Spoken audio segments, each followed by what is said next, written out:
Chaque jour, je me réveille en me sentant un peu plus coupable que la fois précédente. Ma bouche est pâteuse, si je passais 5 minutes à la lumière du jour, je deviendrais probablement aveugle, et mon corps entier est une immense courbature compacte.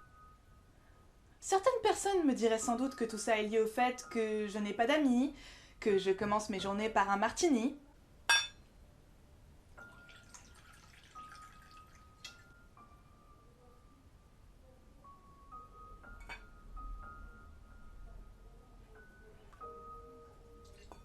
Et accessoirement que j'ai couché avec une nazie. Mais je pense que tout ça n'a rien à voir et qu'ils projettent simplement leur insécurité sur moi. Lors de mon dernier épisode, je concluais en posant la question de ce qui était envisageable d'un point de vue existentiel si ce qu'on appelait le naturel n'existait pas. J'en ai conclu que c'était une question beaucoup trop compliquée et que je préférais boire. Je me suis grave posé la question depuis, hein. J'ai lu plein de philosophie, j'ai vu beaucoup de films. Non, vraiment, j'ai essayé de composer en faisant appel à toutes mes connaissances. Ou alors, j'ai maté des films au pif, j'ai décidé de me faire la filmographie des frères Cohen, et il se trouve par chance que ça correspond plutôt bien au sujet dont je veux parler. Les frères Cohen sont des cinéastes que j'affectionne tout particulièrement. Barton Fink reste une des plus grosses claques cinématographiques de mon adolescence, j'en suis au point où je pourrais réciter de tête la moitié des répliques de No Country for Old Men, et même leurs films les plus décriés provoquent chez moi une forme de tendresse. You brought your bitch to the Waffle Hut? Et Dieu sait que j'en suis incapable en principe. Faut dire que les frères Cohen ont un style et une patte qui leur est bien spécifique. Issus des productions indépendantes des années 80, ils ont toujours eu à cœur de conserver une forme d'autonomie. Ils ne sont pas nécessairement opposés à l'idée de travailler avec des gros studios qui leur fourniraient des moyens assez utiles au vu de leur ambition, mais ils ont toujours tenu à conserver des partis pris artistiques marqués et à entretenir des relations à des sphères politiques et socioculturelles bien plus étendues que celles dans lesquelles des films hollywoodiens dits mainstream se situeraient d'ordinaire. Et pourtant, mainstream, les films des frères Cohen le sont. Et ce n'est pas une prise de position qui serait frontalement affirmée et revendiquée comme une marque de fabrique. Au contraire, les frères Cohen refusent quasi systématiquement de donner un genre spécifique à leurs films, leur préférant la fusion relativement expérimentale de plusieurs. Ils peuvent même aller jusqu'à dire que l'analyse et les tentatives d'interprétation de leurs œuvres sont inutiles, dans la mesure où ils pensent leur film pour ce qu'il est, et rien d'autre. But it did feel to me like a personal message from yourself to the audience. Am I overreading that? Well, yes. Mais bon, aussi instinctive une écriture soit-elle, elle dépend nécessairement d'affects. Et des affects chez les frères Cohen, il y en a. Il y en a même beaucoup. Au-delà des références et clins d'œil à d'autres œuvres du cinéma plus ou moins subtiles, ils ne cachent pas être de grands amateurs de littérature. Ethan a par ailleurs plusieurs recueils de poésie et pièces de théâtre à son actif, mais aussi de philosophie. On les voit ainsi mentionner les travaux d'Homère, de Kant ou d'Heidegger. Tout cela contribue à la création d'un univers, d'un style qui leur est propre, et même propre au point que les frères Cohen font partie des rares réalisateurs dont on peut dire en quelques minutes de visionnage « Ah tiens, ça, c'est un film des frères Cohen ». Et au cœur de toutes ces œuvres, qui ont toujours su garder une cohérence stylistique et idéologique, il y a la question existentielle par excellence. Peut-on comprendre le monde qui nous entoure et quel est son sens ?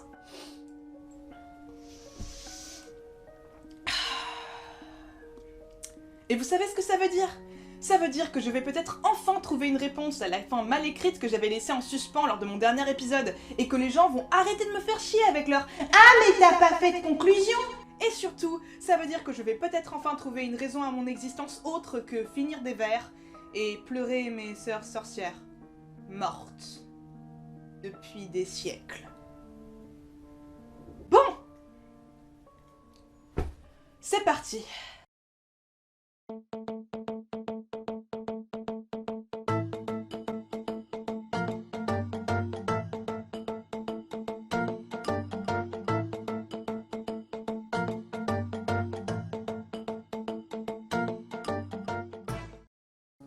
Bon, eh bien je suppose que cette première partie va avoir des airs d'animation et érotisme. Une vidéo semblerait-il tout à fait regardable. Donc, les frères Cohen,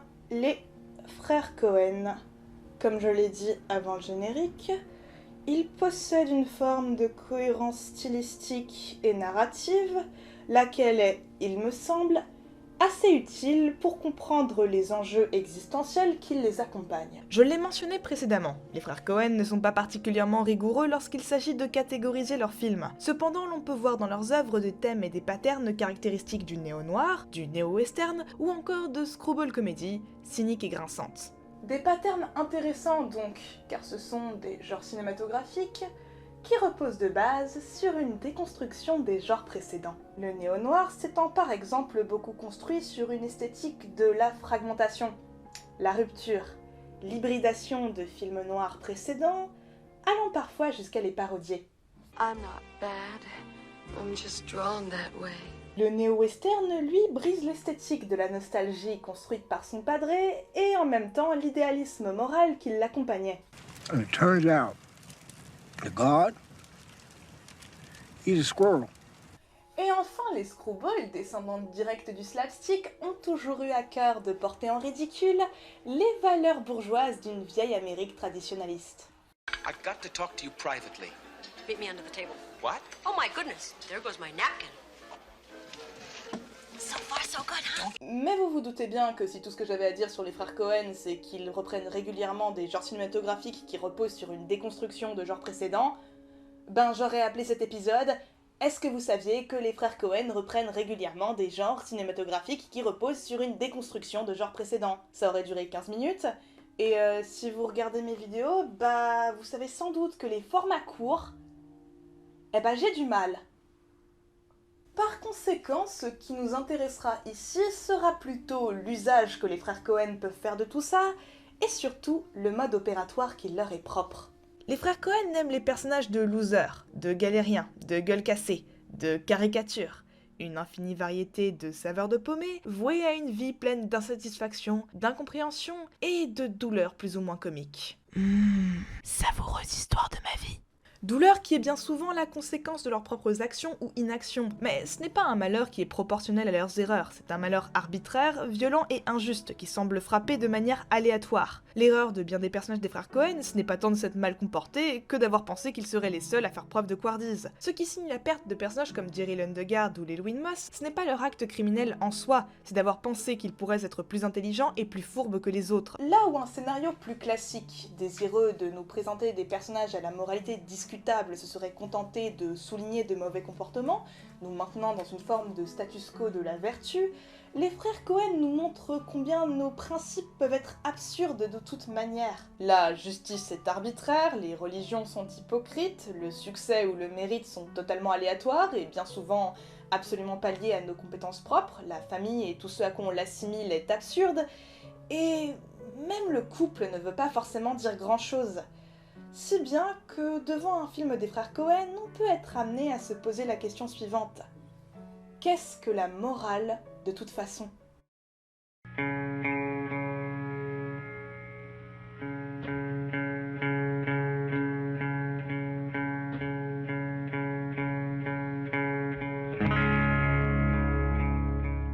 Franchement, je suis pas sûre pour ce look. J'ai l'impression d'être retournée au style discutable que j'avais du temps où mes vœux étaient violets. Bon. Après, on est d'accord que si vous regardez ces vidéos, c'est pas vraiment pour mon incroyable physique. Dites-moi que c'est pour mon incroyable physique.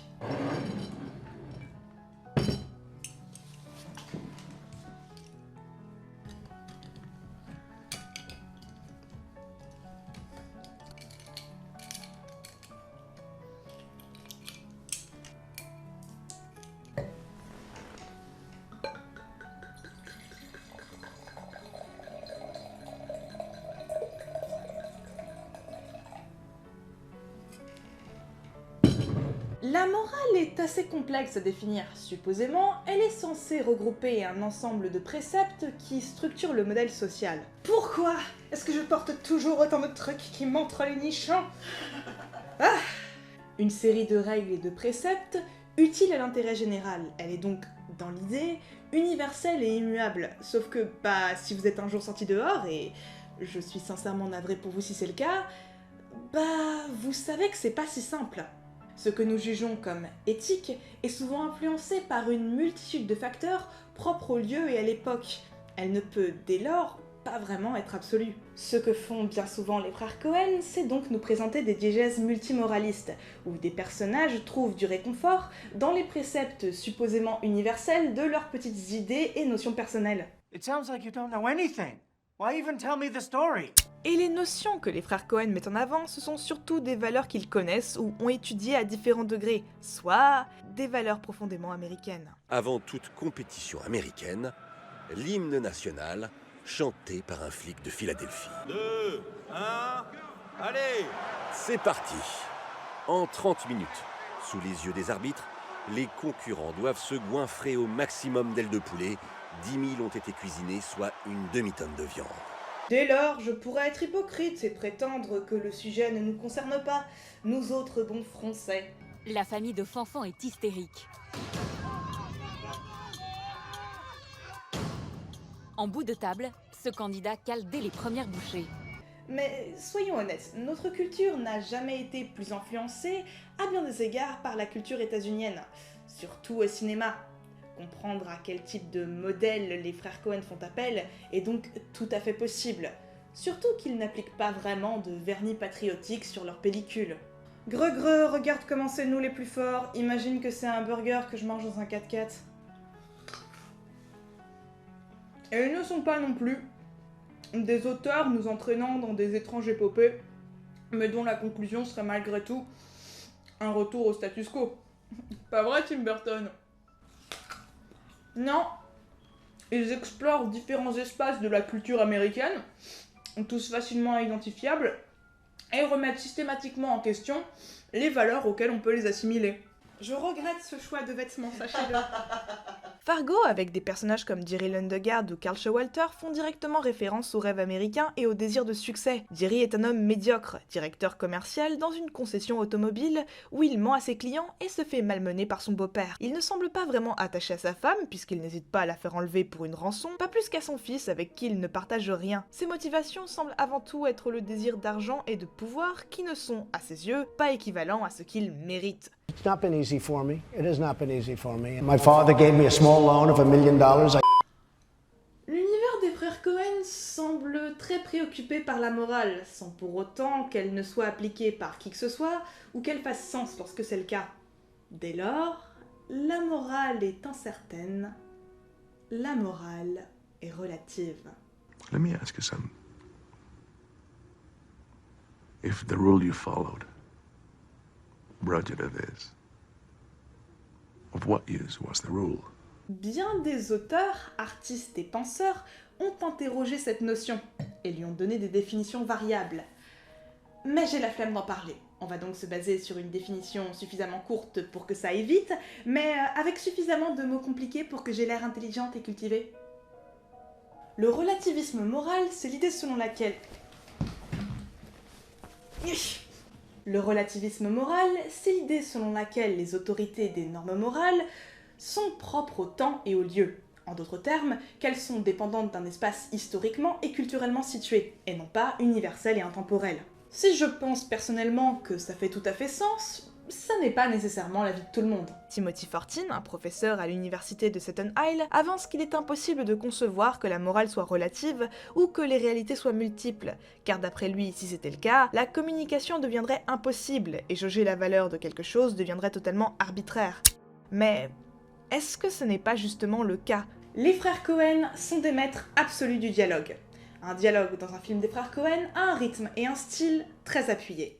Please, I need help. I've already talked to the other rabbis. Please. Call it. My art has been commended as being strongly vaginal, which bothers some men. Just call it. I've tried to be a serious man, you know? Tried to do right, be a member of the community. You need to call it. I can't call it for you. The word itself makes some men uncomfortable. Raise the... Danny, Sarah, they both go to school, Hebrew school. But you don't have to tell Marshak that. Just tell him I need help. Please? I need help. Vagina. You know what date is on this coin? No. 1958. It's been traveling 22 years to get here. The rabbi is busy. La façon qu'ont les personnages des frères Coen de s'exprimer est profondément liée à l'espace dans lequel ils évoluent. Elle est parfois si distinctive qu'elle suffit à comprendre la manière dont ils sont perçus par les autres. Et au sein des multiples caractéristiques des dialogues dans un film des frères Coen, il y a le fait que bien souvent, personne ne parvient à se faire entendre. Voire pire, personne ne parle vraiment pour se faire comprendre. Que ce soit par la puissance dévastatrice du non-dit et de toute la rancœur qu'elle provoque, ou plus simplement parce que personne ne s'écoute parler. I'm sorry, I wasn't listening. C'est d'ailleurs là que repose l'humour ou la tragédie de leur film, l'empathie ou le désarroi que provoquent ces personnages qui sont incapables de se faire comprendre.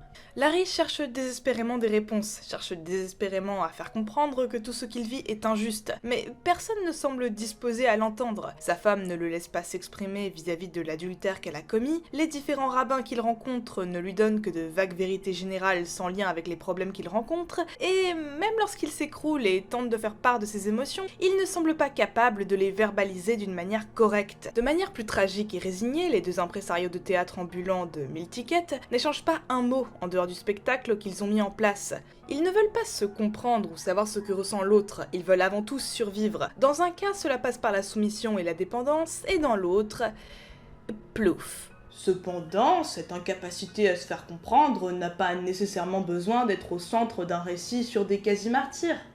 Non, bien souvent ça ressemble plutôt à une version cauchemardesque et accélérée de notre propre réalité. Celle où ton collègue te parle juste pour meubler le vide et la monotonie du quotidien. Celle où, obnubilés que nous sommes par notre petite personne et notre propre vision du monde, nous nous trouvons incapables d'écouter l'autre.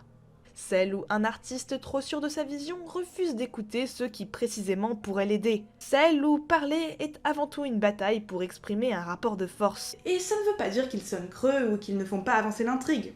Juste qu'ils laissent bien souvent les personnages de leur diégèse dans un état de frustration relativement palpable. Vous voulez palper ma frustration, mesdames ? C'est dégueulasse. Un peu d'encens pour purifier l'atmosphère que j'ai alourdie par le stupre et le vice. Et on peut reprendre. Même lorsqu'il leur est impossible de communiquer ou de tirer une quelconque leçon de leur échange, beaucoup des dialogues chez les frères Coen nous permettent de mieux comprendre les personnages et quelles sont leur idéologie et leur morale. Walter dans The Big Lebowski a une obsession pour les règles, et s'il se persuade que c'est par conviction pure, il semblerait que c'est plutôt parce qu'il est incapable de fonctionner sans une figure d'autorité guidant chaque précepte de son existence. Over the line! Huh?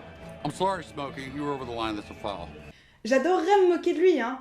Mais pour que cette émission existe, dites-vous que sa créatrice, qui n'a absolument rien à voir avec moi, est souvent obligée de prévoir son programme hebdomadaire à l'heure près. Bon après, y a pas grand chose qui l'oblige à se lever à 5h du mat pour soulever de la fonte depuis sa cave. Mais si vous voulez bien, on va garder ça pour un prochain épisode. La morale. Alors, Edwina dans Arizona Junior, qui nous est présentée comme une agente de police exemplaire, elle abandonne toutes les notions de justice et d'honneur supposément chères à sa profession. Donc il est important de faire comprendre aux policiers comment est-ce que les manifestants les voient, pour ceux qui voient encore. Dès qu'ils ne sont plus en adéquation avec ses désirs personnels, Barton Fink se complaît dans son statut d'artiste intéressé par le peuple, tout en le traitant avec mépris et dédain. I'm a writer, celebrating the completion of something good. Mattie Ross est persuadée qu'elle avait le droit de vie ou de mort sur des individus qu'elle ne connaît pas au prétexte de la vengeance, soi-disant vertueuse de son daron, etc. Une infinité de personnages dont la morale et les valeurs varient en fonction du caractère et des circonstances. Et ce n'est pas tant que toutes les conduites se valent, certains personnages sont clairement présentés comme des antagonistes, et même s'il n'existe pas vraiment de héros au sens exemplaire du terme, certains semblent adopter une philosophie de vie relativement sympathique. Bon, se promener en peignoir c'est pas nécessairement mon truc, mais faut reconnaître que c'est un excellent cocktail. Lors d'une conférence sur Foucault, Noam Chomsky, le gros tchad de la philosophie contemporaine, décrit le relativisme moral comme un concept plutôt qu'une pratique. Selon lui, quand bien même les concepts moraux seraient dépendants d'espace et de lieux spécifiques, personne ne se balade en disant « Je suis un relativiste de la morale !» Parce que précisément, nous avons tous notre propre morale. Je considère par exemple que le port de t-shirts informes avec des motifs délavés dessus est un crime contre l'humanité. Non, rien ne justifie que tu nous infliges le port de quelque chose d'aussi moche. Comment oses-tu oublier que rien n'est plus important que l'apparence physique? Ça, c'est pas vraiment une idée que je peux retirer de ma tête pour la mettre ailleurs. Ou alors si je fais ça, c'est du mensonge. Le mensonge. Le mensonge. Oh putain.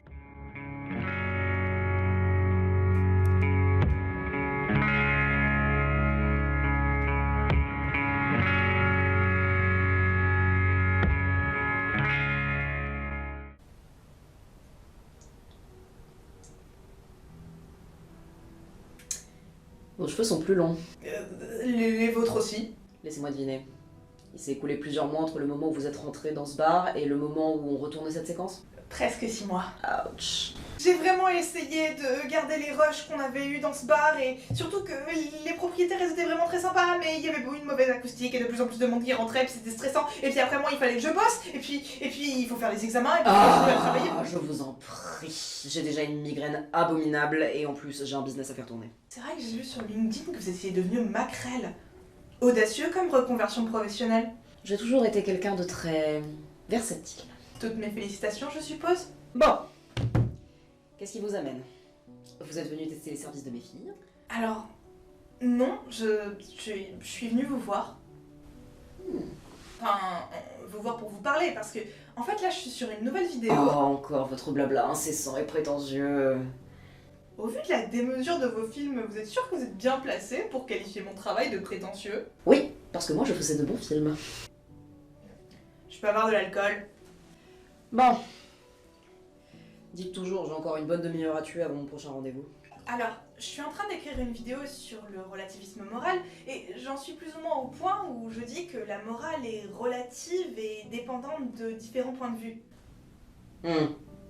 Et j'imagine qu'il vous a fallu un long raisonnement compliqué pour arriver à une conclusion aussi simple. Alors oui, mais justement, une fois qu'on a dit tout ça, on a tout et rien dit. Je peux reconnaître que je suis un code qui m'est propre, et que lorsque je m'y soustrais, je ressens de la culpabilité, mais je ne peux pas m'y soustraire. Sauf si je mens. Et alors? Alors, vous êtes un peu une experte en mensonges, donc je me demande, qu'est-ce que la morale peut signifier de la part de quelqu'un qui ment? S'il vous plaît, j'ai dû me déplacer avec mes 2 pieds pour venir ici. 2 fois. C'est douloureux pour moi de devoir donner raison à un pseudo-intellectuel gauchiste, mais Monsieur Chomsky n'a pas tort. Se dire relativiste de la morale, ça n'a pas vraiment de sens.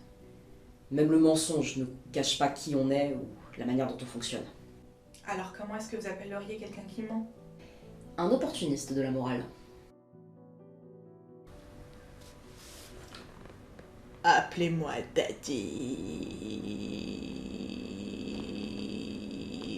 Une fois que l'on réalise que la morale n'a rien d'absolu, il n'est pas si difficile de comprendre quels sont les courants dominants pour les manipuler et les détourner à notre avantage. Jeffrey Lebowski manipule le rêve américain pour paraître plus grand et plus puissant qu'il ne l'est. Everett dans Oh Brother joue de la superstition des gens qui l'entourent, à la fois pour parvenir à ses fins et pour mieux se complaire dans la vision de fin philosophe qu'il a de lui-même. Le Dr Goldthwait dans Lady Killer se fait passer pour un bon chrétien auprès de sa naïve logeuse. Tom Regan dans Miller's Crossing essaie de berner les différents criminels avec qui il interagit, notamment en adaptant son discours en fonction des affinités morales de son locuteur. Et ça ne veut pas dire que les personnages présentés sont tous pétris de cynisme, incapables de ressentir quoi que ce soit ou d'aimer autre chose que leur petite personne. Non, leurs réactions semblent plutôt être des comportements possibles au vu des circonstances de leur existence. Sans son bon parler, Everett n'aurait sans doute pas été capable de s'enfuir et de retrouver sa femme. Tom Regan n'est pas si mauvais, mais il se retrouve par orgueil dans une situation complexe où mentir semble être la meilleure manière de gérer la situation. Même le fait de se faire passer pour plus grand qu'on ne l'est vraiment est compréhensible.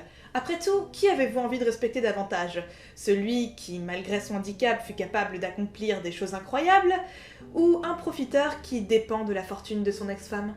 Ah, donc vous reconnaissez qu'il y a un peu de mauvais en chacun de nous. Je vois venir à des kilomètres. C'est pas parce qu'on est tous potentiellement capables de commettre des actes répréhensibles que j'aurais fait ce que vous avez fait. Alors qu'est-ce que vous auriez fait? Pardon? Dans ma situation, qu'est-ce que vous auriez fait? Je sais pas. En tout cas, j'aurais sûrement pas eu votre cynisme. Vous savez, le cynisme, c'est un atout précieux pour survivre. Je sais, mais il doit avoir ses limites. Lesquelles? Il ne doit pas nous changer en monstre. Fallait s'en douter. De quoi? Avoir peur des monstres, c'est un peu ironique pour une sorcière. j'ai pas peur. Vous êtes sûr? J'ai toujours pensé que mentir était acceptable si c'était la meilleure manière de gérer la situation. Je travaille avec des enfants, je vais pas leur dire que je trouve leur dessin moche ou que ça me casse le balai quand ils chialent leur mère parce que je leur ai dit que non, tu as déjà mangé trop de sucre, tu ne peux pas reprendre du chocolat. Cependant, il y a mensonge et mensonge. Lorsque ces conséquences deviennent néfastes pour nous et surtout pour les autres, peu importe de quelle manière il sera reçu ou sous quelle morale ils seront analysés, nous aurons fait quelque chose de mal. Beaucoup de récits des Coen jouent alors sur cette étrange ambiguïté, sur ces personnages qui ont quelque chose de très ordinaire, face à des situations extraordinaires. Des situations où, même si mentir et tricher est objectivement stupide et dangereux, la raison de leur acte est compréhensible. Je ne sais pas à quel point les frangins sont familiers avec les travaux de Jean Renoir, mais je vois dans le mode d'application de leurs personnages beaucoup de similitudes avec ceux du réalisateur français, notamment dans un de ses films les plus connus, Les règles du jeu, où il va jusqu'à verbaliser cette notion.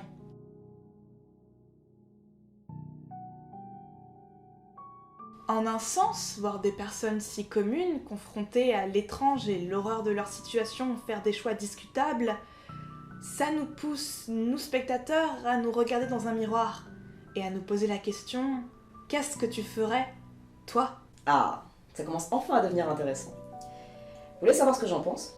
J'y tiens pas plus que ça, non? C'est dommage parce que c'est pour ça que vous êtes venu. Je pense que vous ne voulez pas vous poser la question parce que vous connaissez déjà la réponse. Waouh, merci beaucoup pour cette brillante analyse, Dr. Riefenstahl. Riefenstahl. Dr. Riefenstahl. S'il vous plaît, faites-le savoir si vous avez d'autres vérités générales à partager comme ça. Le sarcasme creuse un fossé entre soi-même et les autres. Les cœurs fêlés de Gail Forman. Si je ne me trompe pas, vous n'êtes pas la personne la plus entourée qui soit. Vous faites quoi là? Vous voulez que je vous donne une gommette de culture parce que vous avez mentionné un auteur que vous avez probablement trouvé sur citation.fr? Vous ne pouvez pas vous cacher éternellement derrière des bons mots ou des tournures de phrases. Vous n'avez aucune conviction profonde. Elles se sont toutes défaites avec le temps. Et vous ne voulez surtout pas penser à ce que vous feriez si vous aviez en face de vous les hommes qui ont brûlé vos sœurs.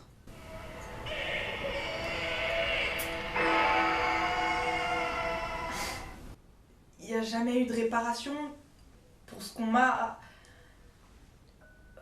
pour ce qu'on nous a fait. Et j'ai vraiment pas l'impression qu'être bon ou juste soit particulièrement utile dans la vie. Ou que les monstres perdent à la fin. La preuve, vous êtes devant moi alors que vous avez tellement de sang sur les mains. Si j'ai du sang sur les mains, je le lave. Être un monstre, comme vous dites, c'est la meilleure manière de survivre. C'est absurde.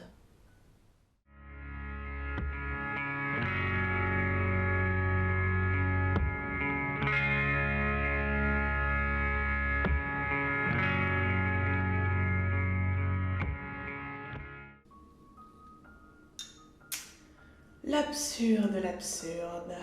Sans doute un des sujets de prédilection des frangins. Après tout, le manque de clarté de l'existence est souvent un des problèmes principaux des personnages, qui bien souvent sont amenés à se poser la question « Mais qu'est-ce que j'ai fait pour en arriver là ?»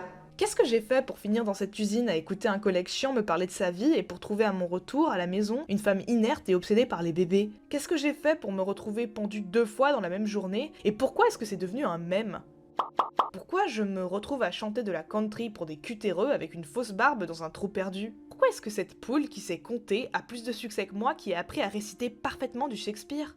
Je suis même sûre que la personne actuellement derrière la caméra est en train de se demander quel mauvais choix de vie l'ont amené à filmer une rando dans la baignoire de sa mère un samedi soir. Ça va être fun à nettoyer. La religion dans des films comme A Serious Man, Lady Killer et j'en passe, si elle semble étrange et autoritaire, on le mérite d'apporter certaines réponses, et donc un certain confort, du moins jusqu'à ce que ça ne soit plus le cas. Une fois que ces réponses deviennent trop évasives, trop incompréhensibles, qu'elles ne matchent plus la situation dans laquelle nous nous trouvons, il ne reste que du vide.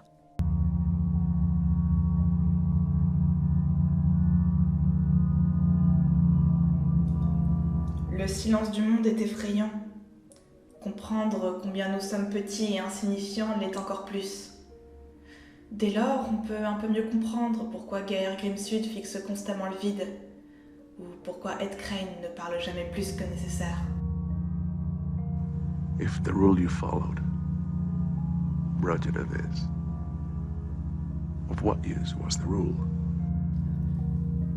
Si la condition humaine est absurde, si être bon et vertueux ne garantit rien de nécessairement positif, si rien ne prouve qu'il y a un Dieu, si des mots comme famille ou ami sont arbitraires, s'il n'y a pas de sens, pas de but, alors à quoi bon ?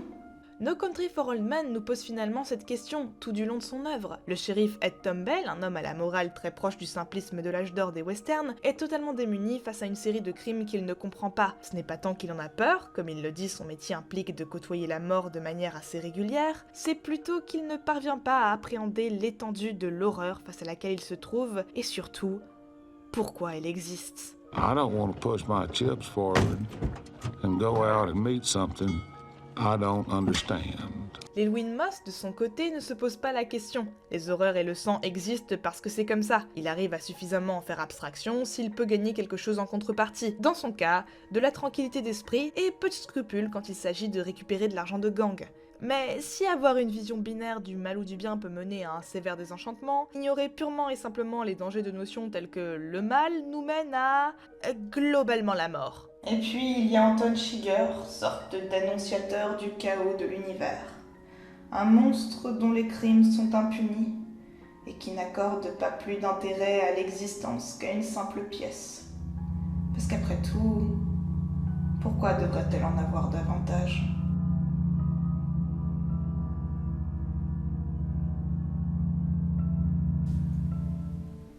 Et alors ? Comment ça, et alors ? Des personnages comme Charlie Meadown, ils font des choses horribles et ils s'en sortent, pendant que des personnages innocents comme Larry Gopnik souffrent, et ils souffrent même pas pour qu'on ait de l'empathie pour eux, ils souffrent pour satisfaire notre plaisir de spectateurs voyeuristes et cyniques. Justement. Ce serait vraiment super si vous arrêtiez d'être évasive. Si vous voulez être trop deep, je vous promets, je mettrai une pancarte avec écrit « Regardez comment elle est trop deep ». Mais par pitié, arrêtez. Ça fait déjà 30 minutes que je suis dehors et... c'est long. Oh, il faut tout vous expliquer. Vous préférez être qui entre celui qui souffre et meurt sous le regard amusé des spectateurs et celui qui s'en sort? Je peux avoir de l'alcool? Et c'est peut-être là que l'absurde peut venir en jeu. L'absurde face aux grandes questions du sens de la vie pose la question du pourquoi. Pourquoi tenter de trouver une explication rationnelle quand de toute évidence la tâche est perdue d'avance? Des siècles de religion, de philosophie et même de science n'y sont pas parvenus. Pourquoi même combattre l'idée d'un monde qui échapperait à la morale quand de toute évidence tout nous prouve le contraire? Pourquoi chercher un sens quand Marge Gerson termine son enquête sur une victime qui ne fut tuée pour aucun motif particulier? Pourquoi chercher un sens quand un artiste de talent et un gentil garçon comme Llewyn Davis ne connaîtra rien d'autre que de l'amertume et des désillusions? Pourquoi chercher un sens quand même les flammes ne font pas disparaître les monstres? Quand les monstres peuvent simplement exister parmi nous, s'en sortir mieux que les autres, tandis que ceux qui ont été vertueux paient à leur place? Pourquoi chercher un sens quand nous avons une chance sur deux de vivre une vie faite de rancœur et de regrets? Pourquoi chercher un sens si lorsque l'on crie à l'univers que l'on veut des réponses, on ne rencontre rien d'autre que du silence? Est-ce qu'on parle toujours des travaux des frères Cohen ou est-ce qu'on parle de vous? Un peu des deux, j'imagine. Je choisis toujours de parler des films en fonction de ce qu'ils me font ressentir et... Ah, attendez.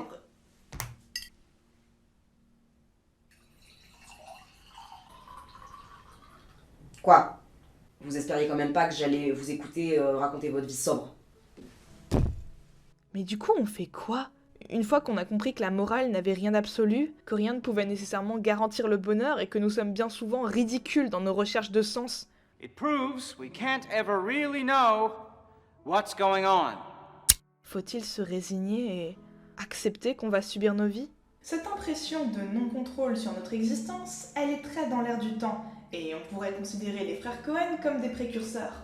Comme ils le disent eux-mêmes, les films avec des messages positifs, ça n'a jamais été leur truc. I think we both have a horror of sentimentality. I like it when you leave a movie feeling good, but you want to say, you know, look how horrible people can be. Alors que nous traversons une crise économique, écologique, sociale et sanitaire sans précédent, je trouve que les films des frères Cohen et les questions existentielles qu'elles suscitent sont particulièrement percutantes. Durant le confinement de 2020, j'ai beaucoup revu leur filmographie et je dois reconnaître que c'était une expérience bouleversante. Oui, en gros, le fait que tout le monde ait été confiné, ça vous a rappelé que vous, ça faisait des siècles que vous y étiez et que vous aviez baissé les bras. C'est un peu facile comme conclusion. Oui, mais c'est vrai. Ça non plus, j'ai pas très envie d'y répondre. Je vais être obligée d'en parler, c'est ça. Faites chier, j'ai pas signé pour parler de mes émotions. Et je sais que c'est moi qui écris le script. Vos gueules. Y a pas à dire, c'est vraiment dégueulasse le Bloody Mary. Pourquoi est-ce que je bois ça? Je me pose la question, mais en vrai, la réponse, je la connais. L'alcool, ça m'aide à pas réfléchir. Ça m'aide à pas me poser de questions. Notamment celles que j'évite depuis le début de cet épisode. Avoir une approche défaitiste et nihiliste, c'est peut-être la seule manière de survivre à l'absurde. Se dire que la vie ne sera faite que d'insatisfaction, de déception, que le confort ne dure qu'un instant. Rien n'est sacré. Rien n'existe. Ah, donc vous reconnaissez avoir baissé les bras.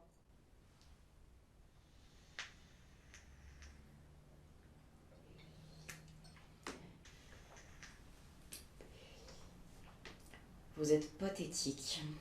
Trouvez-vous quelqu'un d'autre pour vous tenir le crachoir? Oh, s'il vous plaît, c'est vous qui êtes venu ici et vous avez imposé votre sujet de conversation. Vous saviez pertinemment ce qui allait se passer. Peut-être.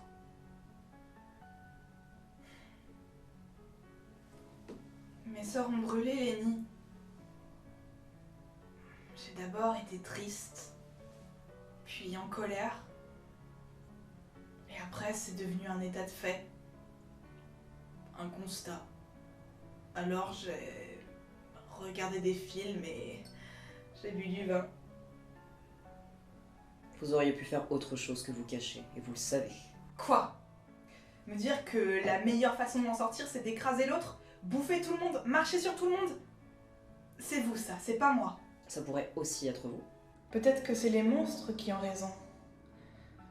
Pourquoi devrait-on suivre un ensemble arbitraire de règles, puisque rien ne fait sens? If the rule you followed brought you to this, of what use was the rule? Vous n'êtes pas venu à ma rencontre pour faire mon procès. Et vous n'êtes pas venu jusque chez moi parce que vous aviez besoin de l'avis de quelqu'un qui ment. Nous nous ressemblons, Dayban.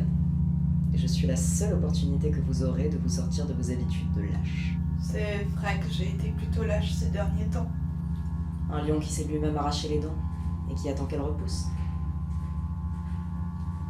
J'ai été lâche, mais vous l'avez été aussi en fait. Je vous demande pardon. Ok, me maintenir dans un semi-coma alcoolisé, c'est pas vraiment ce qu'il y a de plus courageux, mais être le pire des cons au prétexte que la morale n'existe pas, ça ne l'est pas non plus. Vous rigolez? Vous avez conscience du cran que ça demande? Du courage qu'il faut pour... Mais quel courage! Mentir et tricher, c'est le choix de facilité par excellence. Quand bien même la vie serait un étrange voyage incompréhensible, existe-t-il quelque chose de plus mortifère que de porter un regard froid et cynique sur le monde? Si ces monstres sont techniquement en vie, ils ne semblent pas vraiment en jouir plus que ça. Charlie est un être humain solitaire qui vit dans une chambre croupie. Tigger ne suscite que l'horreur autour de lui et s'autodétruit au gré des situations, et Gaër finit arrêté sans que l'on puisse comprendre les motifs de ses actions. Si ce qu'ils font participe à l'impression de chaos et de vide qui régit leur univers, ils ne sont pas spécialement plus épanouis qu'un Larry Gopnik en pleine crise existentielle, un Barton Fink en pleine crise existentielle, ou qu'un Ed Crane en pleine crise existentielle. Peut-être qu'on a mal compris depuis le début. Ok, il n'existe pas vraiment de grandes réponses absolues face au mystère de la vie ou de l'univers, mais peut-être qu'on n'en a pas vraiment besoin.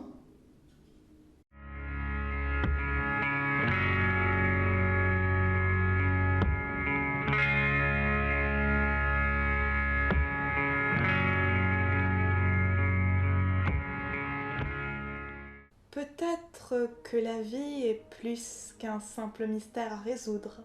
Comme nous l'ont montré les frères Cohen dans plusieurs de leurs œuvres, la recherche d'une règle universelle, d'un code absolu, ne mène finalement pas à grand-chose. Peut-être que l'absurde ne devrait pas être combattu, mais célébré. Et par là, nous n'entendons pas se barrer pour élever des chèvres en ZAD avec une quantité excessive d'extra dans le pif. On est un peu sur les starting blocks pour acheter des brebis. Bon, après, si c'est ce qui te rend heureux, fonce, hein.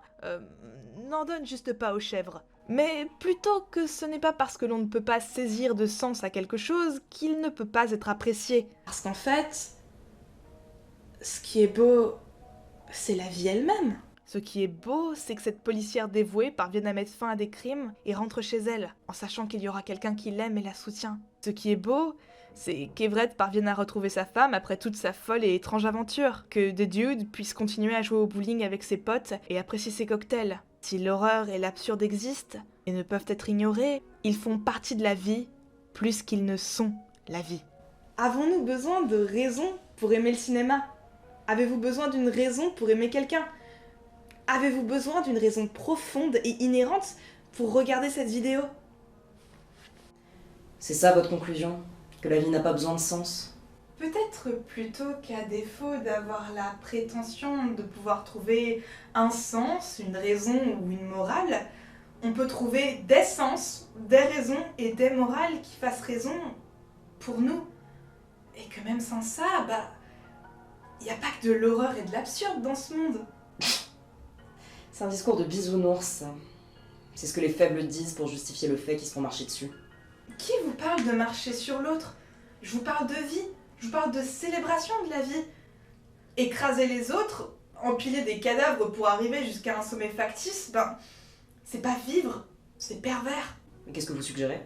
Vous avez raison quand vous dites que je suis venue vous voir pour des réponses. Mais c'est pas les phrases toutes faites que vous m'avez régurgitées,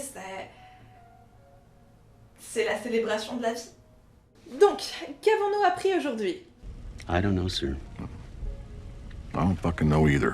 Ah, maman adorerait conclure sur ça pour ensuite aller se coucher, mais j'ai promis de ne plus faire de fin sans conclusion. La morale est quelque chose de difficile à cerner, et tout porte à croire qu'elle n'a rien d'universel ou d'immuable. Face à l'absence de but, dans un monde qui pourtant nous avait promis le succès, la fortune, la gloire et l'épanouissement, il est difficile de trouver sa place. Et si Elon Musk l'a fait, tu peux le faire aussi. Les frères Coen utilisent donc ce tableau pour raconter une multitude d'histoires où l'absurde, l'horreur et l'humour se mélangent, se font et se défont. Leurs personnages cherchent à leur manière des réponses, ou des raisons d'exister, souvent en faisant des choix discutables, bien que les auteurs nous laissent le choix du jugement. I just don't understand it. Un tel chaos pourrait nous donner envie de rejeter la vie et tout ce qui va avec, soit en fusionnant avec son canapé pour mieux se laisser dépérir, soit en devenant une force de destruction pour soi-même et les autres. Mais ça serait là ne pas comprendre les messages des frères Coen, car s'ils ne se cachent pas d'être des anti-sentimentalistes et de ne pas avoir l'approche la plus positive, ils ne sont pas des auteurs défaitistes et pessimistes pour autant. You know, look how horrible people can be. Isn't life great? En vérité, la question qu'il laisse si souvent en suspens, à savoir que faire de notre vie lorsque l'on comprend qu'elle est absurde, pourrait être une incroyable opportunité. Celle de l'affirmation d'existence pour ce qu'elle est, pour ce qu'elle peut nous proposer et nous offrir, indépendamment d'un quelconque sens. Et ne me faites pas dire ce que je n'ai pas dit. J'ai toujours trouvé que les blaireaux qui te disent « Mais vie, putain !» quand tu essaies de parler de tes problèmes, ou que les bourgeois qui, lorsque tu essaies de pointer des inégalités grandissantes, réagissent en te disant « Oh, ça va, ils ont à manger et un toit, de quoi ils se plaignent? Hey, y a plein de gens qui meurent de faim dans le monde !» sont particulièrement insupportables. Si effectivement il n'existe pas d'opportunité plus extraordinaire que la vie, ce simple constat ne doit pas nous empêcher d'œuvrer pour plus de droits et de meilleures conditions de vie.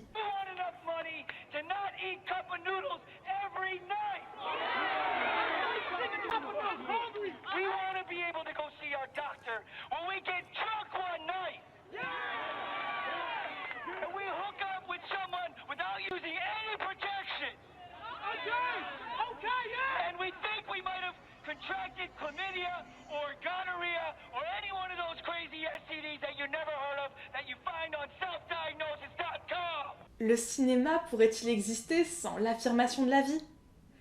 Le fait que des œuvres aussi mystérieuses, aussi personnelles, aussi étranges que celles des frères Coen puissent exister, et que nous ayons les moyens de les ressentir, les réfléchir, les penser, puis de partager tout ça sur cette plateforme, tout ça n'est-il pas la plus extraordinaire des affirmations de la vie?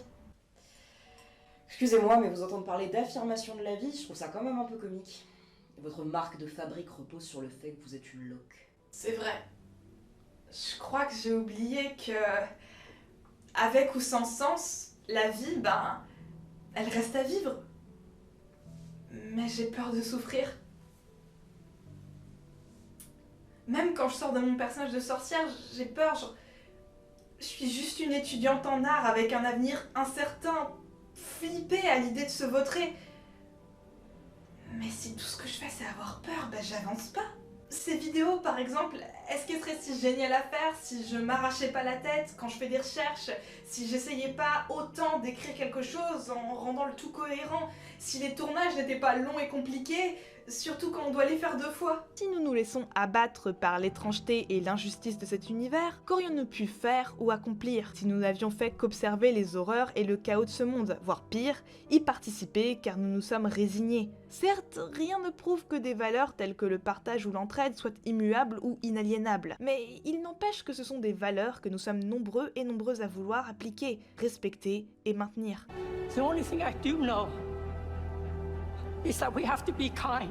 Rien ne garantit que la colère et les revendications de jeunes générations et de groupes sociaux jusque-là opprimés porteront de quelconques fruits. Cela n'empêche pas des mobilisations pouvant aller jusqu'à l'échelle mondiale. Rien ne garantit que des bénévoles d'associations caritatives seront récompensés d'une quelconque manière. Pourtant, toutes ces choses continuent d'exister malgré tout. L'art a toujours été au cœur de bien des cultures, de même que la beauté et l'exploration. Peu importe les horreurs auxquelles nous pouvons faire face, il semblerait que toujours subsiste l'affirmation de la vie. L'affirmation de la vie n'est-elle pas ce qui nous donne à tous ce frisson, cette envie de se lever le matin? N'est-elle pas la raison pour laquelle nous ressentons l'envie de créer, l'envie de partager nos découvertes, nos expériences et nos amours? La vie serait-elle si incroyable, si fascinante, si elle suscitait moins de questions et nous paraissait moins étrange? Mais justement, je vois votre détermination. Nous avons la même. Nous nous ressemblons. Vous avez besoin de moi, Dayben.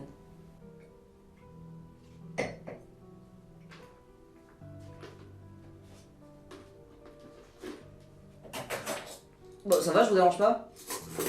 Merci beaucoup pour votre temps, madame.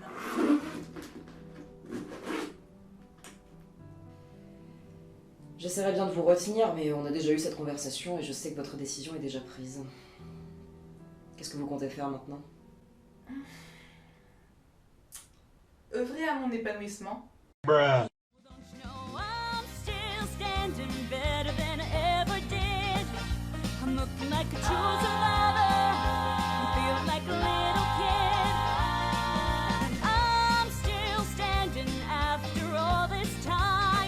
Bien le bonsoir, ici Delphine, la créatrice du Labo de la Sorcière, qui, en plus d'avoir un nom de droite, n'a absolument rien à voir avec le personnage de l'émission. Tout d'abord, j'espère que la vidéo vous a plu. Ensuite, vu que j'ai rien foutu sur cette chaîne depuis presque 1 an, j'estime que je vous dois quelques explications. Il faut savoir que ces vidéos sont faites avec une absence totale de fric sur mon temps libre, temps qui, de base, n'est pas hyper présent dans la mesure où je fais des études et que je bosse en même temps. Cette année, c'était encore plus chaud parce que c'était ma dernière année de master et que j'avais un mémoire sur le feu. Je ne l'ai toujours pas fini. Puis que j'ai trouvé un stage très cool, mais chronophage. Bref, quand je pouvais dormir, c'était déjà sympa. À ça s'ajoute que j'ai eu un peu de mal à écrire cet épisode et que j'ai eu de gros soucis de tournage, notamment sur les scènes avec Gab. On s'était déplacé dans un café, le Café Contresort, un café sur la thématique de la sorcellerie, allez-y c'est sympa, mais l'acoustique était vraiment pas bonne et le timing a fait qu'on a dû tourner à la va-vite et se retrouver avec des rushs absolument pas exploitables. J'ai essayé de les sauver, à en pleurer des larmes de sang, et au bout d'un moment il a bien fallu que je reconnaisse ma défaite. Il a donc fallu qu'on se réorganise pour tourner et ça demande une logistique et un timing difficile à organiser. Bref, c'était une sale aventure. Et soyons clairs, je peux pas vous promettre que maintenant il y aura une vidéo chaque mois, j'en suis pas au point d'avoir genre un programme précis, mais je peux de manière plutôt assurée vous promettre qu'il n'y aura plus jamais de délai aussi absurde qu'ici. Sur ce, je vous laisse avec un bêtisier et vous dis à bientôt. Il est 11h du matin, j'ai aucune envie de boire un martini. Mais tu les bois vraiment en fait? Ça dépend. Ah. Ça dépend. Je la refais parce que genre... T'es qui pour critiquer mes choix artistiques? Bourgeoise.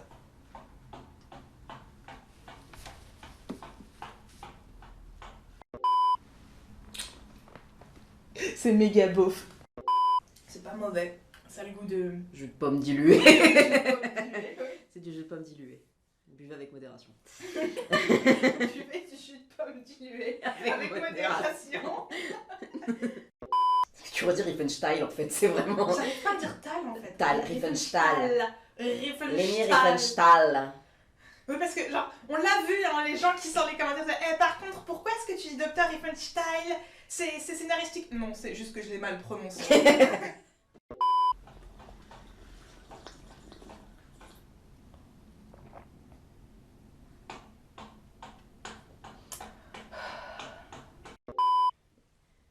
And your bullshit, c'est que tu es une grosse merde. Ça me fait beaucoup de peine ce que tu me dis, tu sais.